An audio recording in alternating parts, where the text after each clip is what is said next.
नमस्कार दोस्तों, एक और नई वीडियो लेके मैं आपके सामने आया हूँ। हमारी जो सीरीज चल रही थी हिंदी में पहले या हिंदी में प्रथम, हिंदी का प्रथम कवि कौन सा है, हिंदी की पहली रचना कौन सी है, खड़ी बोली का प्रथम कवि कौन सा है, खड़ी बोली की प्रथम रचना कौन सी है, वो सीरीज चल रही थी और आज हम उसको समापन करेंगे। तो पिछली जो क्लास थी उसमें मैंने लास्ट बताया था कि आधुनिक हिंदी का तुलसीदास, मैथिली शरण गुप्त, ठीक है, और जिनकी रचना थी साकेत 1931, यानी आधुनिक हिंदी में खड़ी बोली का पहला जो महाग्रंथ था, महाकाव्य था, वो साकेत था जो 1931 में लिखा गया था मैथिली शरण गुप्त के द्वारा। आज आगे चलते हैं और आज लिखते हैं हिंदी की पहली, एक ग्रंथ के रूप में हिंदी की पहली रचना, एक ग्रंथ के रूप में हिंदी की पहली रचना, एक ग्रंथ के रूप में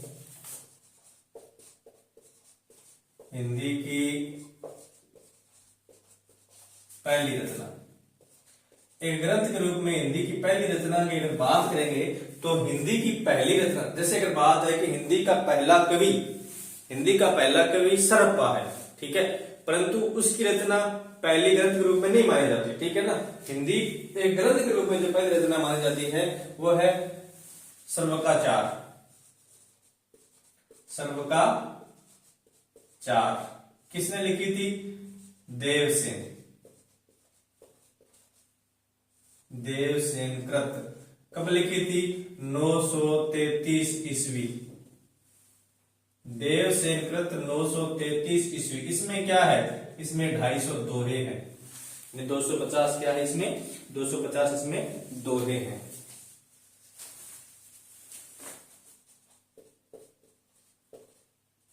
ठीक है, सीधा सा प्रश्न बनता है यहां से, ठीक है। एक ग्रंथ के रूप में हिंदी की पहली रचना सर्वकाचार किसने लिखी? देवसेन ने। कब लिखी? 933 ईस्वी में। क्या है? 250 दोहे।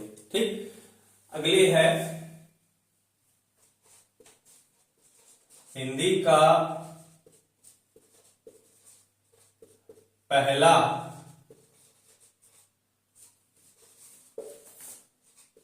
चंपू काव्य, हिंदी का पहला चंपू काव्य क्या, कौन सा है? राउल बेल। किसने लिखा था? रोड़ा कवि ने। क्या है? शिलांकित कृति है ये, शिलांकित कृति, ठीक है। यानी हिंदी की पहली शिलांकित कृति कौन सी है? राउल बेल। हिंदी का पहला चंपू काव्य कौन सा है? राउल बेल। किसने लिखा था? रोड़ा कवि ने, ठीक है। आगे बात करें हिंदी का पहला आचार्य, हिंदी का पहला आचार्य कौन सा है?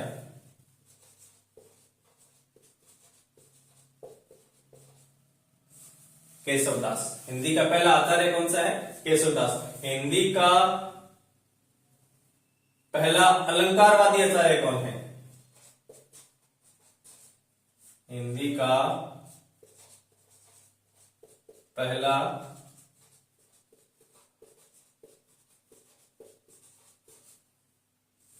अलंकारवादी आचार्य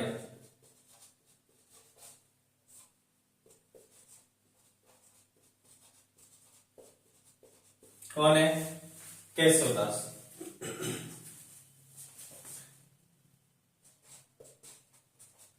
हिंदी का पहला रसवादी व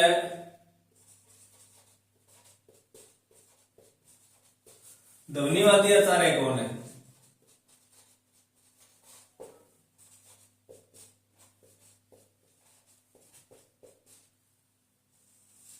चिंतामणि, ठीक है। हिंदी का पहला रसवादी व ध्वनिवादी आचार्य कौन सा है अगर पूछे तो चिंतामणि है। हिंदी का पहला अलंकारवादी आचार्य पूछे तो केशवदास है। हिंदी का पहला आचार्य अगर पूछे तो भी कौन है?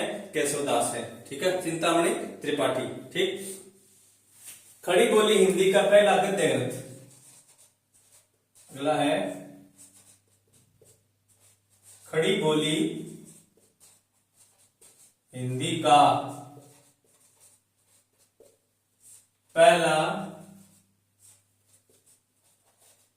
गद्य ग्रंथ कौन सा है? खड़ी बोली हिंदी का पहला गद्य ग्रंथ कौन सा है? चंद छंद वर्णन की महिमा। कौन सा है? चंद छंद वर्णन की महिमा। चंद छंद वर्णन की महिमा किसका है? कवि गंग। किसका है लिखा हुआ ये? कवि गंग। ठीक है, ये देखो साथियों, ये ऐसी बातें हैं जो हर परीक्षा में पूछी जाती है। ठीक है, मैंने पहले ही कहा था कि आपको वो चीजें लिखाऊंगा जो सिर्फ परीक्षा में आएगी और कुछ नहीं पढ़ना, इतना पढ़ते जाओ हिंदी साहित्य तैयार आपका।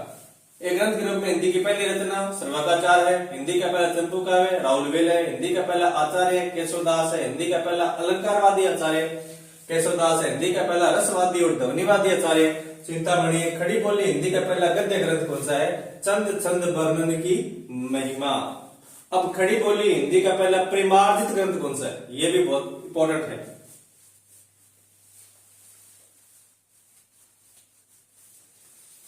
लिख देते हैं, आ ही जाएगा।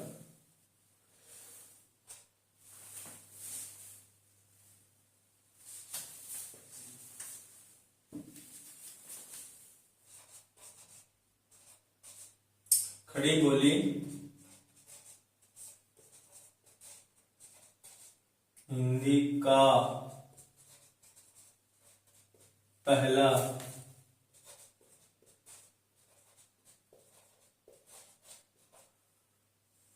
प्रेमार्जित गद्य ग्रंथ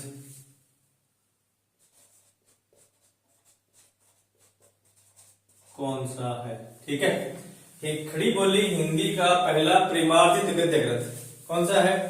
भाषा योग विशिष्ट। भाषा योग विशिष्ट किसका है? राम प्रसाद निरंजनी का। राम प्रसाद निरंजनी। भाषा योग विशिष्ट किसका है? राम प्रसाद निरंजनी का। ठीक है, खड़ी बोली हिंदी का पहला प्रेमार्जित गद्य ग्रंथ भाषा योग विशिष्ट किसका है? राम प्रसाद निरंजनी का। ठीक है, इसका स्क्रीनशॉट लो, फिर आगे चलते हैं।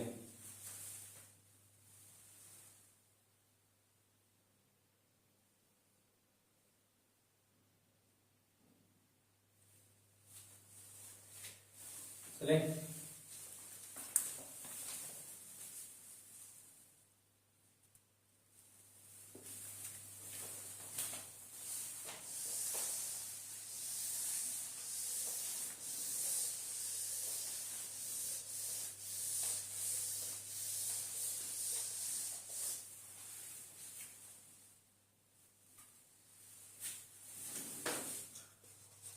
अगला है आधुनिक काल में।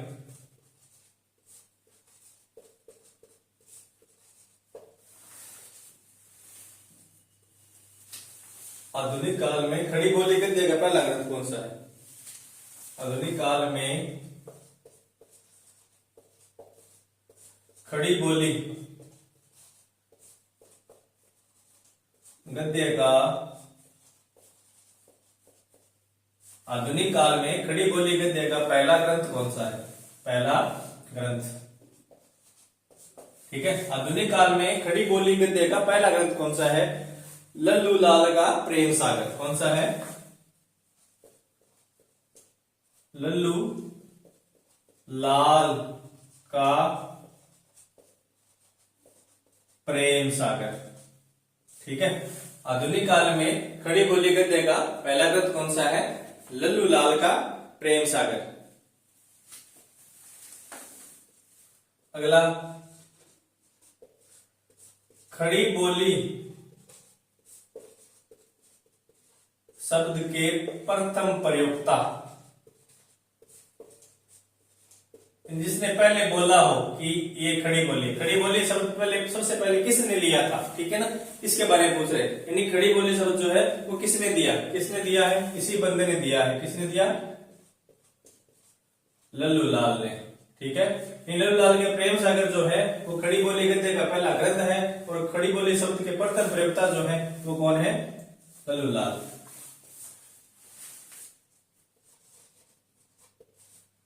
खड़ी बोली शब्द के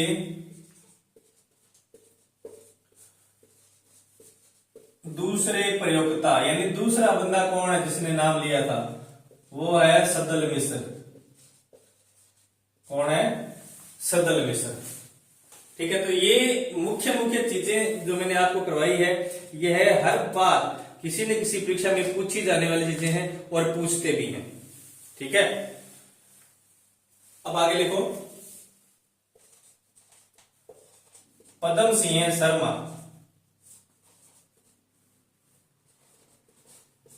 मैंने इनके बारे में बताया था कि पदम सिंह शर्मा हिंदी के पहले तुलनात्मक आलोचक हैं। यानी तुलनात्मक आलोचना के जो जनक है वो कौन है? पदम सिंह शर्मा है। और किसके साथ की थी? बिहारी और शेख सादी के साथ उन्होंने तुलना की थी 1907 में, ठीक है। तो पदम सिंह, लिख लीजिए इस बात को कि पदम सिंह शर्मा ने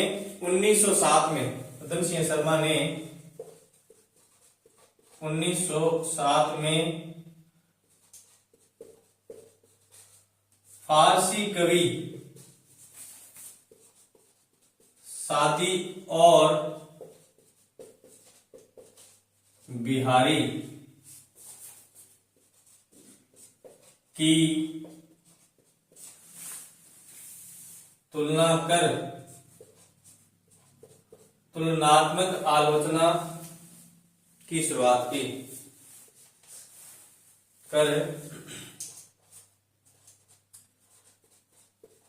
तुलनात्मक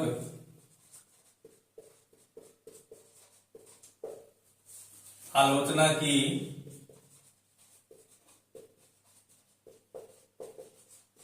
शुरुआत की, ठीक है। पदम सिंह शर्मा ने 1907 में फारसी कवि सादी और बिहारी की तुलना कर तुलनात्मक आलोचना की शुरुआत की, ठीक। अब रामचंद्र शुक्ल के कुछ कथन जो हर बार परीक्षा में पूछे ही जाते हैं, ठीक है, लिख लीजिए। रामचंद्र शुक्ल,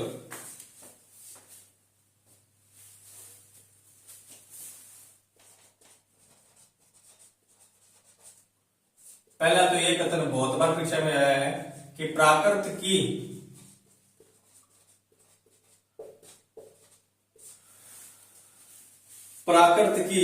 अंतिम अपभ्रंश अवस्था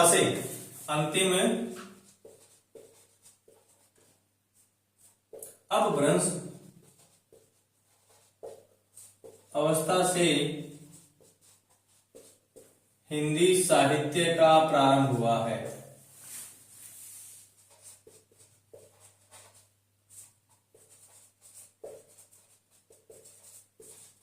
यह प्रश्न बहुत बार आया है और बहुत सारी परीक्षाओं में पूछा गया है, ठीक है, कि प्राकृत की अंतिम अपभ्रंश अवस्था से हिंदी साहित्य का प्रारंभ हुआ है। किसने माना है? रामचंद्र शुक्ल ने माना है, ठीक है। कैसे? कि हिंदी जो है इसकी आदि जननी जो भाषा है वो है संस्कृत, ठीक है। यानी पहले संस्कृत आई, ठीक है, संस्कृत के बाद पाली आई, पाली के बाद प्राकृत आई, और प्राकृत के बाद अपभ्रंश आई। यानी शुक्ल कहते हैं कि जो प्राकृत है, यानी उन्होंने कहा पाली प्रथम प्राकृत, प्राकृत द्वितीय प्राकृत, ठीक है, और प्राकृत की जो अंतिम अवस्था है अपभ्रंश की, ठीक है, उसके बाद में तृतीय प्राकृत अपभ्रंश, उसके बाद में अपभ्रंश से अवहट और अवहट से हिंदी। ठीक है, तो वो कहते हैं कि जो प्राकृत का अंतिम अवस्था है अपभ्रंश, उसी से हिंदी साहित्य का प्रारंभ माना जा सकता है, यानी हिंदी जो है वहीं से शुरू हुई थी। ठीक है, इसका स्क्रीनशॉट ले लीजिए, फिर आगे चलते हैं।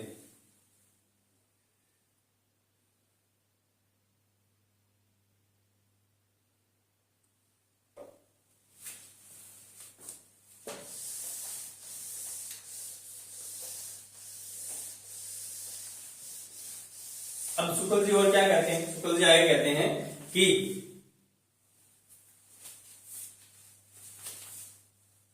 हाँ, ये शुक्ल का कथन ही है, लिख लो, रामचंद्र शुक्ल परीक्षा की दृष्टि से बहुत ही महत्वपूर्ण है शुक्ल जी कथन, क्योंकि इनका जो हिंदी साहित्य का इतिहास है वो सर्वमान्य है। ठीक है, इसलिए इनके हर इतिहास में से हर एक लाइन प्रश्न बन जाती है। ठीक है, तो इन्होंने कहा है कि राजा भोज से राणा हमीर तक का समय वीर गाथा काल माना जा सकता है, क्योंकि इन्होंने आदिकाल को क्या नाम दिया था, आदिकाल को इन्होंने वीर गाथा काल दिया था। ठीक है, तो ये कहते हैं कि राजा भोज से हमीर तक का समय, राजा भोज से हमीर तक का समय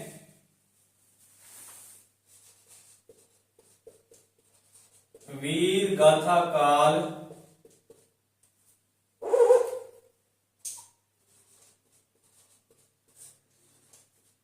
माना जा सकता है। ठीक है, राजा भोज से हमीर तक का समय वीर गाथा काल माना जा सकता है, यह कथन किसका है, यह कथन रामचंद्र शुक्ल का है। ठीक है, कब से माना है, भोज से हमीर। ठीक है, आगे क्या कहते हैं, आगे ये कहते हैं कि अपभ्रंश का प्रथम उल्लेख जो है वो वल्लभी के राजा, वल्लभी यानी गुजरात में, वल्लभी के राजा धारसेन के गुहा शिलालेख में मिलता है। कहा मिलता है, धारसेन के शिलालेख में मिलता है। अगला कथन इन्हीं का है, क्या कहते हैं ये कि अपभ्रंश का पहला उल्लेख वल्लभी, कहा ये गुजरात,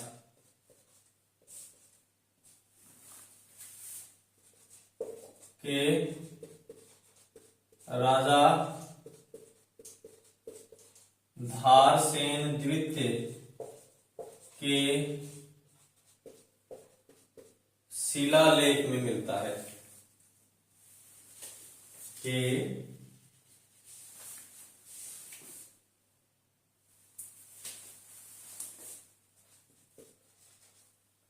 शिलालेख में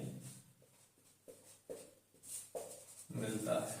ठीक है, कि अपभ्रंश का पहला उल्लेख वल्लभी के राजा धारसेन द्वितीय के शिलालेख में हमें देखने को मिलता है। पहले तो उन्होंने यह कहा कि प्राकृत की जो अंतिम अपभ्रंश है उसी से हिंदी साहित्य का प्रारंभ हुआ। उसके बाद ये कहते हैं कि अपभ्रंश जो है ये और कहीं नहीं मिलता, ये हमें कहां मिलता है, ये गुजरात के जो वल्लभी के राजा धारसेन द्वितीय थे उनके जो शिलालेख थे उनके अंदर इसका उल्लेख हमें मिलता है। ठीक है,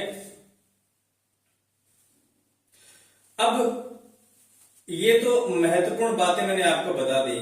ठीक है, अब इसके अलावा हिंदी साहित्य का जो ग्रंथ है, इतिहास है, उसके बारे में बहुत सारे लोगों ने ग्रंथ लिखे हैं, बहुत सारे आलोचकों ने ग्रंथ लिखे हैं। ठीक है, अपने मुख्य मुख्य जो आलोचक हैं जिन्होंने ग्रंथ लिखे हैं उनके बारे में चर्चा कर लेते हैं ताकि आपको ये याद रहे कि यह ग्रंथ किसका है। ठीक है, जैसे बात करूंगा मैं हिंदी कोविद रत्नमाला, हिंदी कोविद रत्नमाला, यह जो ग्रंथ है यह श्याम सुंदर दास ने लिखा है।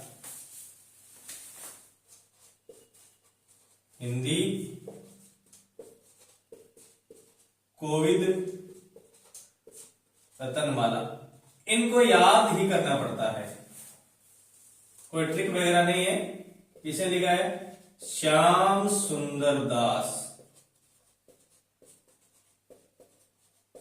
हिंदी कोविद रत्नमाला श्याम सुंदर दास, यह जीवनी है। क्या है, यह एक जीवनी है। ठीक है, हिंदी कोई रत्नमाला श्याम प्रदास का लिखा गया है और क्या एक जीवनी है। ब्रज माधुरी रास,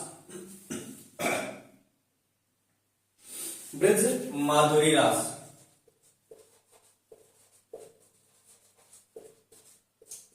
माधुरी रास ये क्या है? यह भी एक जीवनी है। किसने लिखी? वियोगी हरि। ब्रज माधुरी रास यह भी एक जीवनी है और वियोगी हरि ने लिखी है। एक बात बताने भूल गया मैं बीच में कि रामकुमार वर्मा ने अमीर खुसरो को अवधी का प्रथम कवि माना है। अवधी भाषा का प्रथम कवि किसको माना है? अमीर खुसरो को। लिख लीजिए।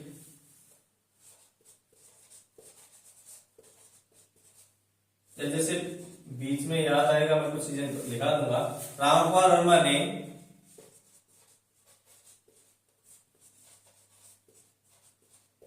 अमीर खुसरो को अवधी का, ये प्रश्न पूछा गया है एक बार। तो प्रथम कवि रामकुमार वर्मा ने अमीर खुसरो को अवधी का प्रथम कवि माना है। ठीक है, रामकुमार वर्मा ने अमीर खुसरो को अवधी का प्रथम कवि माना है। एक बार यह प्रश्न पूछा गया है, सेकंड ग्रेड परीक्षा में पूछा गया था कि अवधी का जो प्रथम कवि है वो किसको माना है रामकुमार वर्मा ने? तो अमीर खुसरो को माना है। ठीक है, बाकी आगे अपने सूफी काव्य पढ़ेंगे तो आपको बता दूंगा। अवधी की और भी हजारी प्रसाद ने किसको माना है, रामचंद्र शुक्ल ने किसको माना है। ठीक है, उसके बारे में अपने आगे चर्चा और करेंगे। अभी ये मेरे याद आ गया क्योंकि बीच में ये प्रश्न पूछा जा चुका है एक बार परीक्षा में। इसके अलावा गणपति चंद्र गुप्त के बारे में मैंने आपको बता ही दिया था। गणपति चंद्र गुप्त ने सूफी काव्य को रोमांसिज्म काव्य माना है।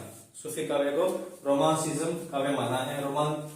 रोमांस का काव्य कहा है सूफी काव्य को। ये बात मैंने आपको पहले भी लिखा दी थी। ठीक है, फिर भी लिखना चाहते हो लिख लो कि गणपति चंद्र गुप्त ने सूफी काव्य को रोमांस का काव्य कहा है। ठीक है, और उसे लोकाश्रित, जैसे उसने 3 भागों में बांटा था, राज्याश्रित, धर्माश्रित और लोकाश्रित। ठीक है, तो सूफी काव्य को धर्माश्रित काव्य में नहीं लेके गए, वो कहां लेकर गए हैं? राज्य आश्रित काव्य में लेकर, लोकाश्रित काव्य में लेकर गए हैं सूफी काव्य को। ठीक है, क्योंकि सूफी काव्य क्या मानते हैं? वो रोमांस का काव्य मानते हैं, रोमांसिक काव्य मानते हैं। इसका स्क्रीनशॉट ले लीजिए, फिर आगे चलते हैं।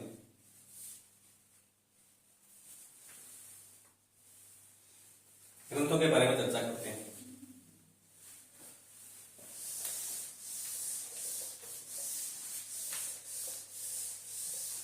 ये ग्रंथ मुख्य मुख्य जो ग्रंथ हैं मैं आपको लिखा देता हूं। हिंदी साहित्य कोश, हिंदी साहित्य कोश डॉक्टर धीरेन्द्र वर्मा। किसने लिखा था? ये डॉक्टर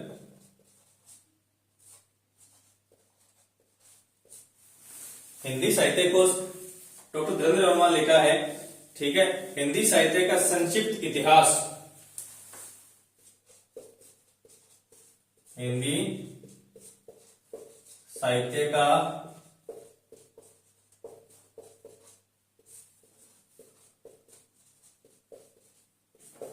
डॉक्टर विश्वनाथ त्रिपाठी, विश्वनाथ त्रिपाठी। हिंदी साहित्य का संक्षिप्त इतिहास डॉक्टर विश्वनाथ त्रिपाठी। हिंदी साहित्य का सरल इतिहास, हिंदी साहित्य का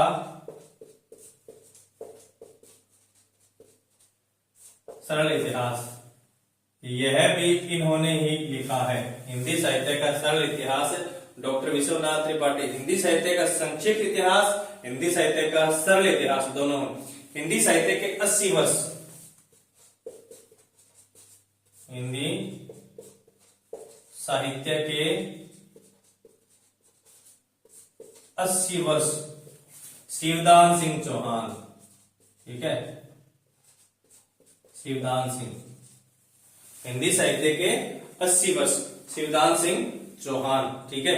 हिंदी साहित्य का सुबोध इतिहास, हिंदी साहित्य का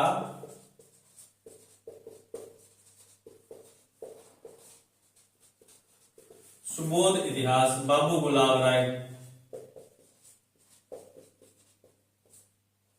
बाबू ये चौहान है। ठीक है, और भी आ सकते हैं। हिंदी साहित्य का 80 वर्ष शिवदान सिंह चौहान, हिंदी साहित्य का सुबोध इतिहास बाबू गुलाब राय। ये देखो बै से बै जोड़ के देख सकते हो, बै से बै जोड़ के थोड़ा सा याद कर सकते हो कि बै इसमें 2-3 बार बै आ रहे हैं। ठीक है। सुबोध है तो सुबोध जो है वो बाबू गुलाब राय लिखा। हिंदी साहित्य का इतिहास दर्शन, हिंदी साहित्य का इतिहास दर्शन, नलिन विलोचन शर्मा। नकेन नाम आएगा, आगे बताएंगे आपको नकेन का अर्थ क्या है। इसमें नलिन विलोचन शर्मा भी है। ठीक है। हिंदी साहित्य का इतिहास दर्शन किसका है? नलिन विलोचन शर्मा। हिंदी भाषा और साहित्य, हिंदी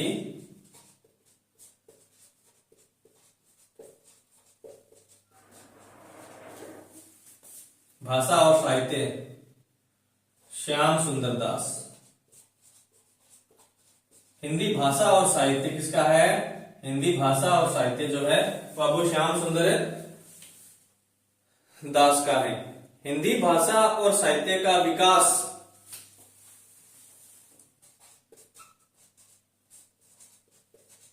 हिंदी भाषा और साहित्य का विकास हरियोध उपाध्याय, अयोध्या सिंह है हरियोध उपाध्याय।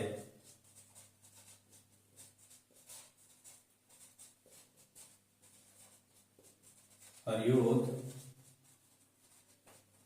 उपाध्याय। हिंदी भाषा और साहित्य का विकास अयोध्या सिंह है हरियोध उपाध्याय। ये बहुत सारे प्रश्न इनमें से पढ़ते हैं। ठीक है। जितना मैं आपको करवा रहा हूं, अगर आप कोई परीक्षा दे रहे हो, चाहे नेट की दे रहे हो, कोई भी दे रहे हो, इसमें से कम 5 प्रश्नों की मैं गारंटी लेता हूं। जितने मैंने लिखाया है आज वाले में, इसमें 5 प्रश्न लगभग हर परीक्षा में पूछे जाते हैं। ठीक है। आगे मिटा देता हूं, इसको लिख लीजिए।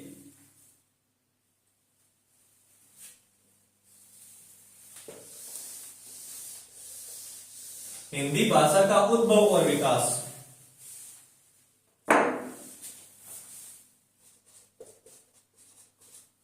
हिंदी भाषा का उद्भव और विकास उदय नारायण तिवारी। हिंदी भाषा का उद्भव और विकास उदय नारायण तिवारी। ठीक है। और हिंदी साहित्य का उद्भव और विकास, हिंदी साहित्य का उद्भव और विकास, ये तो जानते हो आप, लिखाया था आपको हजारी प्रसाद द्विवेदी। हिंदी भाषा का उद्भव और विकास कौन है? हिंदी साहित्य का उद्भव और विकास कौन है? हिंदी साहित्य का उद्भव और विकास हजारी प्रसाद द्विवेदी है। हिंदी भाषा का उद्भव और विकास अगर बात करें तो वो कौन है? उदय नारायण तिवारी है। ठीक है। A sketch of Hindi literature, ये पूछा गया एक बार। A sketch of Hindi literature. ठीक है। A sketch of Hindi literature. ठीक है। Edwin Greaves. कौन इसके? एडविन है, सॉरी।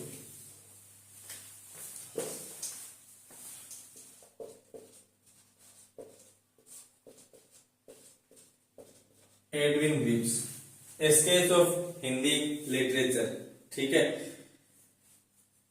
इसके अलावा हिंदी साहित्य का नया इतिहास,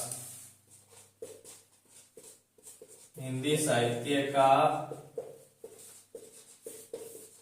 नया इतिहास, राम खिलावन पांडे।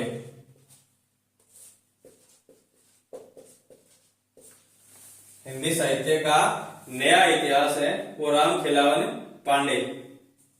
ठीक है, महत्वपूर्ण लगभग हो गए हैं, कोई 2-4 और हैं वो लिख लीजिए।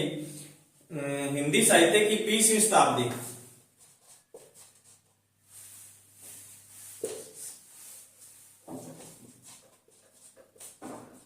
हिंदी साहित्य की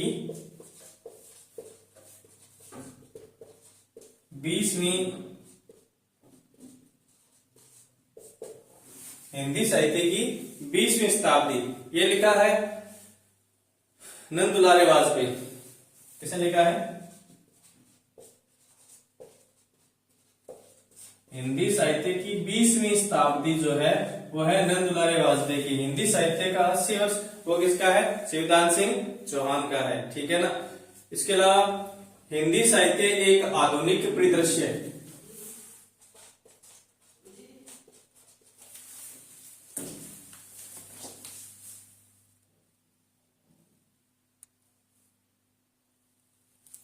हिंदी साहित्य एक आधुनिक परिदृश्य है।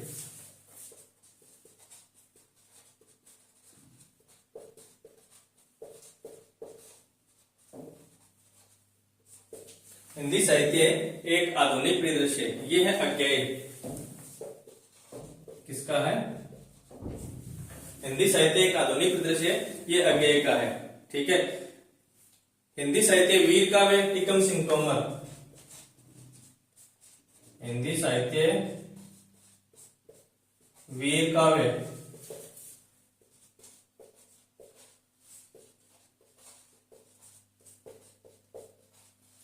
हिंदी साहित्य वीर काव्य टीकम सिंह तोमर। हिंदी के मुसलमान कवि गंगा प्रसाद सिंह हैं। हिंदी के मुसलमान कवि रचना है ये